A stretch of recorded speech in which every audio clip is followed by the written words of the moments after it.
3 नवंबर को राजस्थान विधानसभा चुनाव के परिणाम आए और उसके तीसरे ही दिन श्री राष्ट्रीय राजपूत करणी सेना के राष्ट्रीय अध्यक्ष सुखदेव सिंह गोगामेड़ी की हत्या हो जाती है।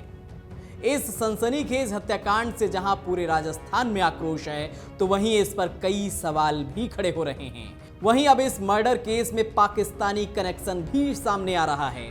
दावा किया जा रहा है कि सुखदेव सिंह गोगामेड़ी की हत्या पाकिस्तान ने कराई है।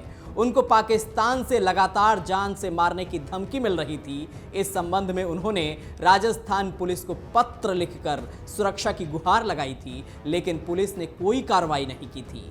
श्रीनगर के लाल चौक पर तिरंगा झंडा फहराने के बाद से ही वो पाकिस्तानी आतंकियों की आंख की किरकिरी बने हुए थे।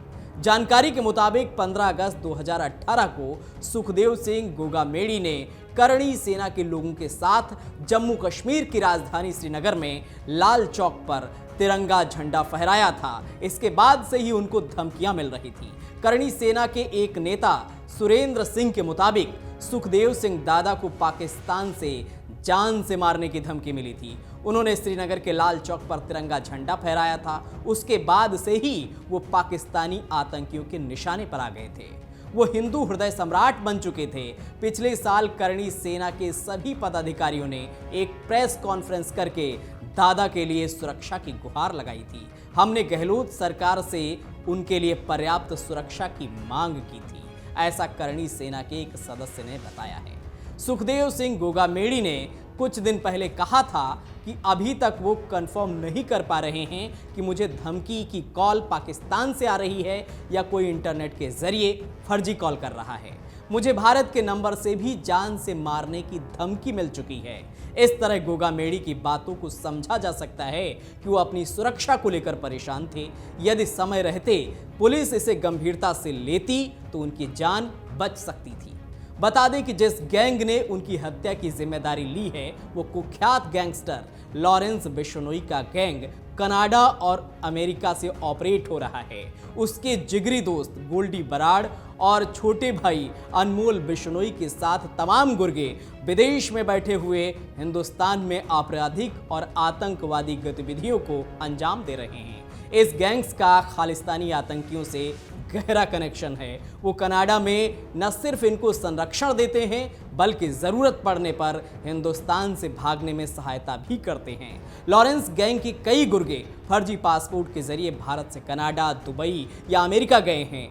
इनको खालिस्तानी नेताओं ने मदद की है। खालिस्तानी और पाकिस्तानी खुफिया एजेंसी का रिश्ता भी जग जाहिर है। ऐसे में ये हो सकता है कि पाकिस्तान ने खालिस्तान के जरिए इस गैंग से सुखदेव सिंह गोगामेड़ी की हत्या करवाई हो।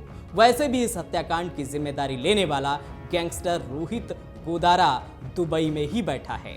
सूत्रों के हवाले से सूचना मिल रही है कि गोगामेड़ी मर्डर केस की जांच एनआईए को सौंपी जा सकती है। बहुत जल्द एनआईए की 4 सदस्यीय टीम जांच के लिए जयपुर पहुंच सकती है। शुरू में एनआईए के अधिकारी जांच में राजस्थान पुलिस द्वारा गठित एसआईटी का सहयोग करेंगे। उसके बाद जरूरत के अनुसार इस केस को अपने हाथ में ले सकते हैं।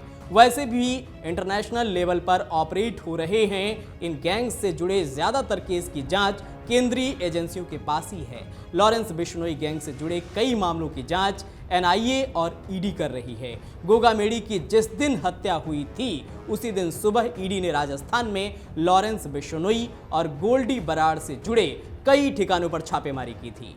बीजेपी नेता राजेंद्र राठौड़ ने एनआईए से जांच के लिए गृह मंत्री अमित शाह को पत्र लिखा है। उन्होंने कहा है कि हत्याकांड नहीं, वर्तमान सरकार के मुंह पर एक तमाचा है। एक सामाजिक कार्यकर्ता की हत्या होना सरकार के माथे पर बड़ा कलंक है। उनके द्वारा कई बार सुरक्षा की मांग करने के बाद भी मुहैया नहीं कराई गई। इस केस की जांच स्थानीय पुलिस के बस की बात नहीं है। इसे एनआईए को सौंपा जाना चाहिए। पिछले 5 सालों में अनगिनत हत्याएं हुई हैं जो सुनियोजित तरीके से गैंगस्टरों ने की हैं। कई विधायकों को भी धमकी मिल चुकी है। यानी अब एनआईए इस पूरे मामले की जांच करेगी और सुखदेव सिंह गोगामेड़ी की हत्या का पर्दाफाश करेगी। अगर आप ये वीडियो YouTube पर देख रहे हैं तो हमारे चैनल को सब्सक्राइब करें और बेल आइकन को दबाना ना भूलें। अगर आप Facebook पर ये वीडियो देख रहे हैं तो हमारे पेज को लाइक करें।